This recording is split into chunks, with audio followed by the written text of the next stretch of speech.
but the tank will shoot it. This is a German Stug 3 tank destroyer. It's based off the chassis of a Panzer 3. The chassis, the track size, and everything's the same as a Panzer 3 most part. The only thing that's different is the turret up. This is a 75mm gun if I'm correct. I'm pretty sure I'm correct in that. I think it's called a KWK gun. That's the model that was made, but unlike a Panzer 3, it doesn't have a turret on it.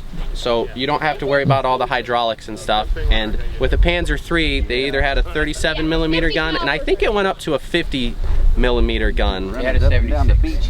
For a Panzer 3? Panzer 3, they had a 76. It went up to 76 for a Panzer 3. 1944. Huh, I thought it only went up to 50, so I'm incorrect in that. But like I was saying, that other gentleman, these tank destroyers are a lot cheaper to produce because you don't have to worry about the hydraulics and you don't have to train as many crew. I think the crew was even less. How what size crew would there have been? 4? Okay. 4 or 5? I'm not 100% sure. Regular had 5. Were these pretty popular? 5?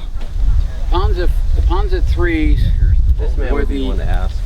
Were the most popular out there. Panzer 3s and 4s were the most popular because they were the easiest to make. Then they went to the Panther, which had a long barrel 88. No, long barrel 76 high velocity. Yeah. 76 high velocity. Sorry. No, I get it wrong too. And then they went crazy after that. And this is off the Panzer 3, not the Panzer 4, correct? That's Panzer 3. So I'm at least correct in that one. Yes, that's Panzer 3. Panzer 4. So were these popular in the war for Germany? Yeah, these were the most produced. This chassis was the most produced. This and the 4.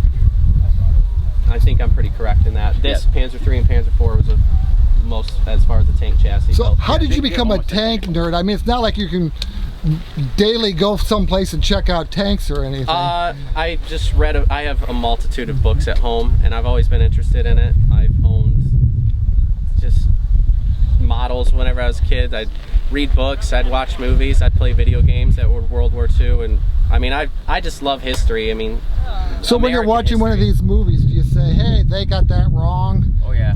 I'm sure he does. I'm not as much of a stickler because I wouldn't enjoy the movie. But, for example, Kelly's Heroes. The Tiger tank in there. Not a Tiger. Was not a Tiger. It was a modified T-34. Yeah, there's a Russian. I didn't remember that one. It was a modified T-34. All they did was put hubcaps on it. The same way in Saving Private Ryan. That was also T-34 knockoff. The only one that has an actual Tiger tank working is in Fury. When you take the Tiger tank on, that is the last drivable Tiger tank. Tiger 131, correct? Yes. Yeah, that's the one they captured in North Africa in 1942. Fury. And that is out of the Bovington Armory in England. Yes. When they did that scene, they put a road.